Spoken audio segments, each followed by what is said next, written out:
Assalamualaikum warahmatullahi wabarakatuh. Selamat pagi adik-adik mahasiswa sekalian. Saya sangat bersyukur kali ini diberikan kesempatan oleh Allah Subhanahu wa taala atas keberkahan kesehatannya dan semoga senantiasa kita selalu bersyukur atas segala kenikmatan yang telah diberikan. Pada mata kuliah kali ini kita akan membahas mengenai kosmetik pelindung dan formulasi kosmetik pelindung. Pertama kali kita harus memahami mengenai dampak dari sinar UV. Jadi sinar UV ini terkait dengan pembuatan tabir surya atau kosmetik pelindung. Sinar UV sendiri itu dibagi menjadi 3, ada sinar UVA, sinar UVB, dan sinar UVC. Untuk sinar UVA itu dia memiliki panjang gelombang 320 sampai 400 nanometer, di mana panjang gelombang ini merupakan panjang gelombang yang paling panjang di antara UVB dan UVC. Dan karena merupakan sinar UV yang paling panjang, dia memiliki dampak sampai lapisan kulit epidermis. Sedangkan kalau UVB itu memiliki panjang gelombang 290 sampai 320 nanometer dan dia hanya bisa menembus pada kulit lapisan epidermis. Sedangkan untuk UVC dengan panjang gelombang yang lebih pendek daripada UVB, dia tidak bisa untuk menembus kulit bagian epidermis maupun kulit bagian dermis. Karena untuk UVC ini hanya tertahan pada lapisan ozon sehingga tidak sampai pada permukaan bumi. Sedangkan dampak dari paparan sinar UVA maupun sinar UVB, untuk sinar UVB karena dia tembus pada lapisan kulit paling luar atau lapisan kulit epidermis, dia mengakibatkan eritema, udema, tandin, dan penipisan lapisan epidermis dan dermis, serta berpengaruh pada sintesis dari vitamin D. Sedangkan paparan secara kronis terhadap UVB itu dapat menghasilkan efek photoaging atau yang dinamakan penuaan kulit. Sedangkan dampak yang lainnya adalah penekanan pada sistem imun dan fotokarsinogenesis atau bisa menyebabkan kanker. Selanjutnya, untuk dampak dari UVA. Dampak dari UVA itu karena dia menembus pada lapisan kulit yang paling dalam atau epidermis, dia dapat menyebabkan eritema tapi kurang menginduksi tanin atau hiperpigmentasi pada kulit. Dampak yang lainnya adalah sama, yaitu menyebabkan penuaan dini atau photoaging serta fotodermatosis akut dan kronik.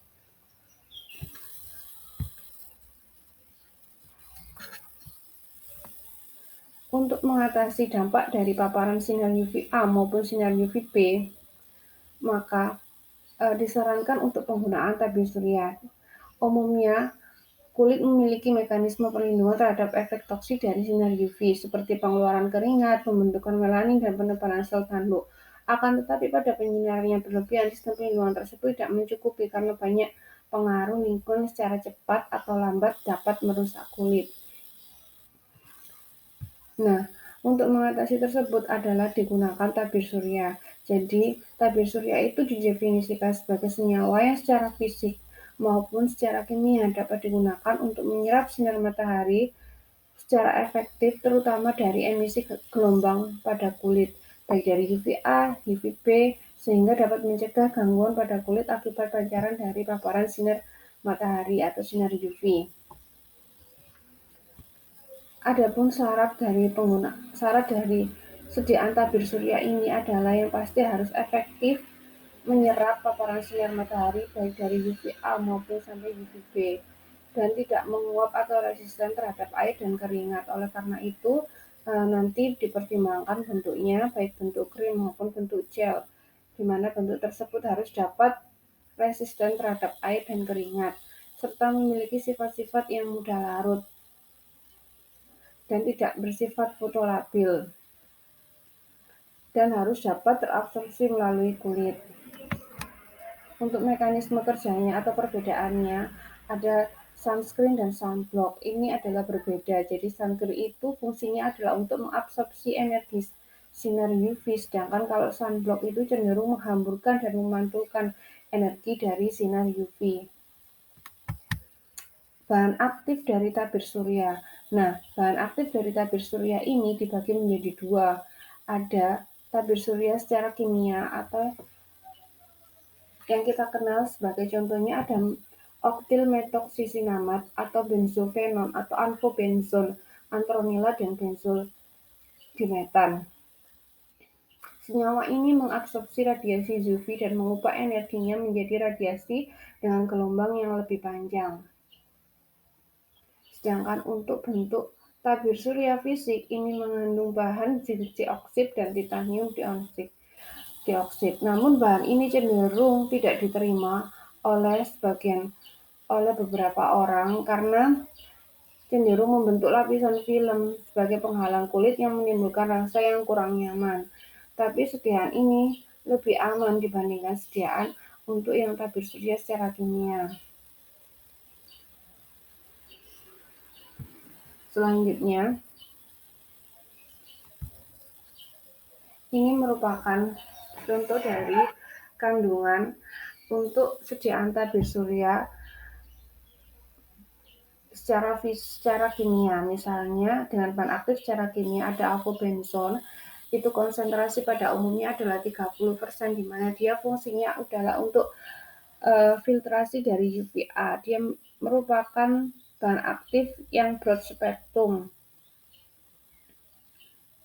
dan dia punya potensi atau kapasitas sebagai fotoprotektif yaitu antara 50 sampai 60% setelah 1 jam terpapar sinar matahari. Untuk yang bahan yang kedua ini contohnya ada humosalat dengan konsentrasi pada umumnya adalah 10%. Dia absorpsi lemah pada UVB.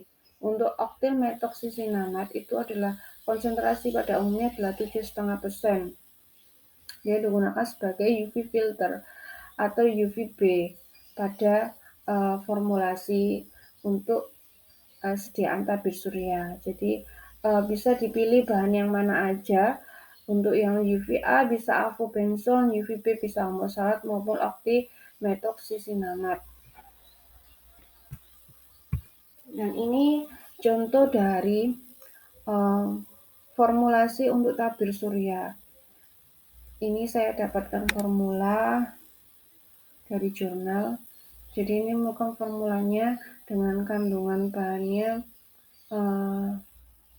bermacam-macam. Ini ada avobenzonnya 3%, untuk bahan aktifnya ada UVA serta ada UVB juga, oktil metoksisinamat dan etiknosat, ada oksibenzon juga. Jadi dalam satu formula itu bisa dikombinasi untuk yang penyerapan UVA sama UVJ. Ini yang untuk bahan-bahan tabir surya secara kimia. Bisa juga digabung dengan bahan tabir surya secara fisika, misalnya itu ada titanium dioksid. Jadi satu formula itu bisa untuk digabungkan semuanya bahan secara fisika maupun bahan secara kimia.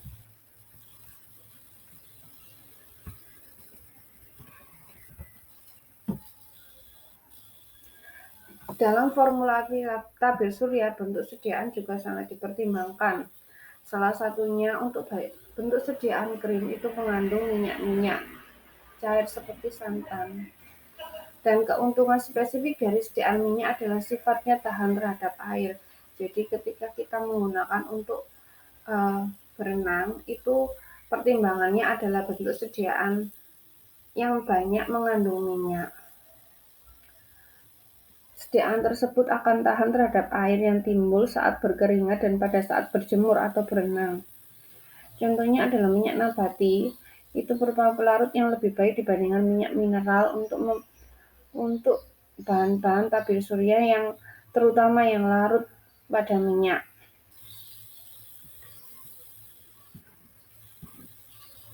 Selanjutnya, sedangkan untuk bahan-bahan tabir surya yang lain itu bisa dari jenis non-lemak, minyak dalam air atau semi lemak.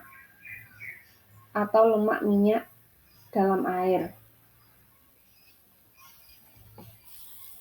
Keuntungannya adalah konsistensinya yang lebih menyenangkan saat penggunaannya karena dia tanpa lemak, jadi dia lebih mudah untuk tercuci dengan air.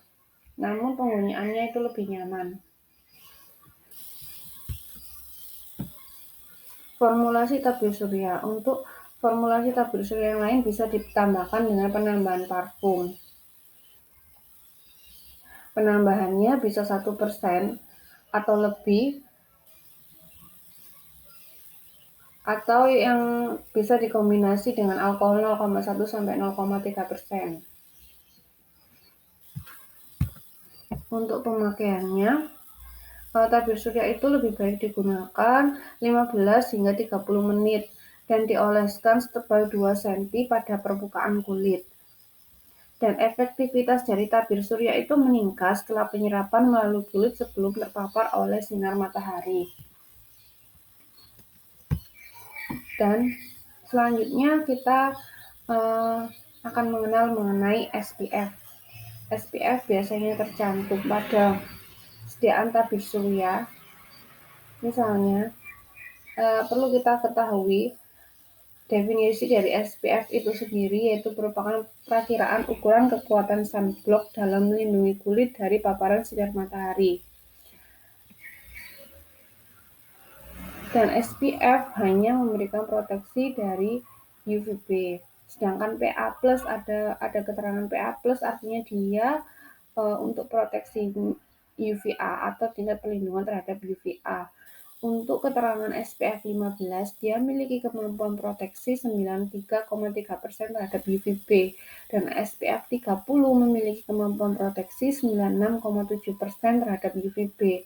Sedangkan SPF 50 memiliki kemampuan proteksi 98% terhadap sinar UVB. Nah, terima kasih untuk partisipasi dalam kuliah pagi hari ini. Wassalamualaikum warahmatullahi wabarakatuh.